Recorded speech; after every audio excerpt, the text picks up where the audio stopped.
I have questions about that. What do you got? Oh, please. Well, why are you guys hated so much? Like, why do you guys get all this hate? Why do we get hate so much? Yeah. We've been around for 14 years. So forever. And so what happens? And then how do you deal with that? Like, what? We don't. You're just like, fuck it at this point? No, we shouldn't say we don't, because I think forever, like, you get advice from like Rogan, bigger dogs, and you're like, just ignore all of it. And there's that aspect of it. You don't want to like read all the comments nonstop. But like with the Reddit group we have now, it's like, Nick Simmons, he's like, man, I think you guys should like shine some light on it. Like it's this elephant in the room. Like, it's not a bad thing. There's actually some really funny stuff on there. Now there's some creative shit. There's in that Reddit group started off as a fucking, they were big fans of the show. Yeah. Somehow it got infiltrated, and there's some evil people. Well, if you look at the Kill Tony subreddit, it's the same thing. It's evil, but you can't let the few evil people dictate all of it. You know what I'm saying? A lot of it's stuff like, you get more hate. love than hate. I'm sure you get hate. Oh, for sure. But to me, and like, look, I'm a sensitive guy. Like, it, can hurt my feelings and stuff like that.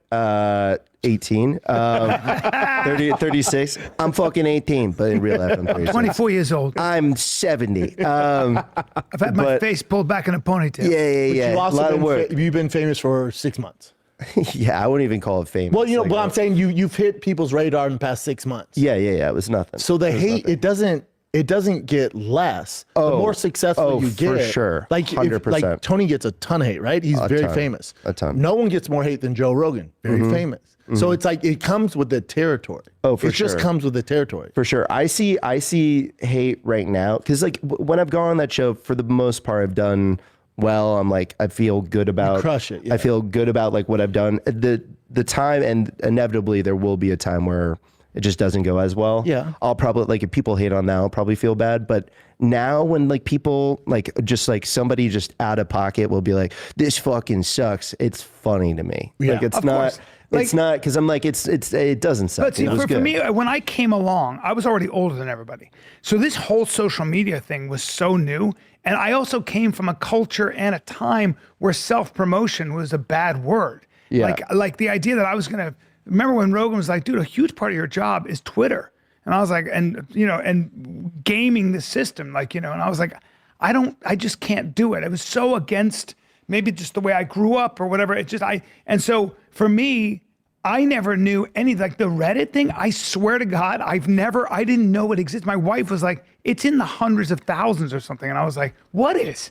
And she's like, there's a whole fighter in the kids subreddit, which I had actually no idea about until it was coming after him to that extent. But the more you look into it, like, they have some valid points. Well, that's what I'm saying. Is like when they're like, dude, that was the point I was going to make. Yeah, they're like, this show used to be fun. Now you guys gotten so political, and that's on me and Bryan. Like during COVID, like it was a tough time, and like we were pissed off living in California, man. Yeah. So the show did get But your very audience political. doesn't want to see that. They don't want to hear you brag. They don't want to hear you fucking talk about your political opinion. They're here for comedy to be and they want you to be a jackass. They have a valid point. Yeah.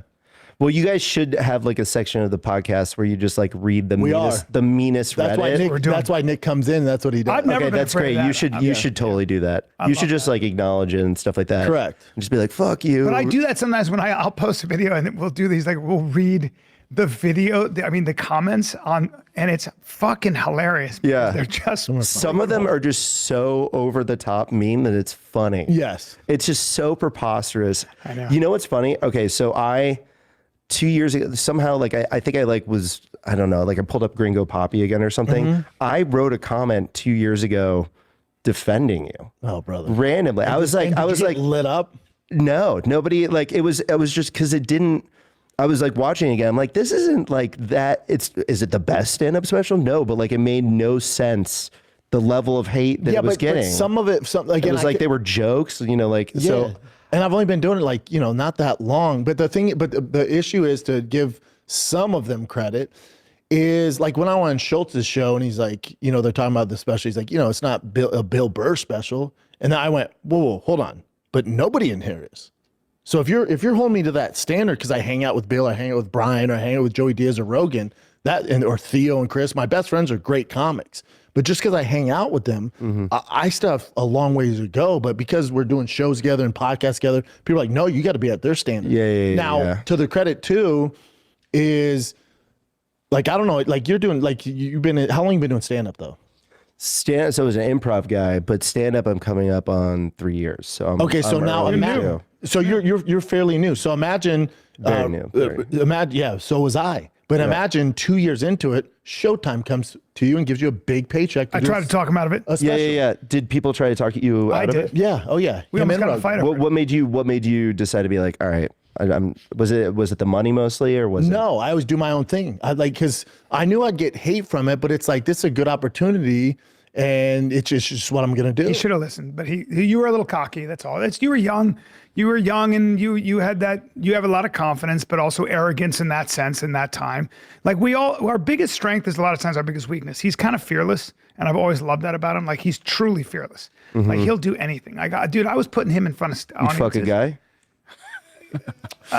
Depends. Just pause. Sounds pause, pretty afraid of me. pause. Sounds kind of like a bit of a pushy for not fucking a guy. Sounds like a pussy. Sorry, sometimes it comes out. It's okay. It's okay. I just met this guy. He's a fucking pussy for not fucking a guy. You should see the stuff have you heard of this stuff, Acting Off, the show Acting Off?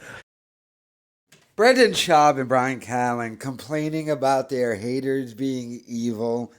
Are you kidding me?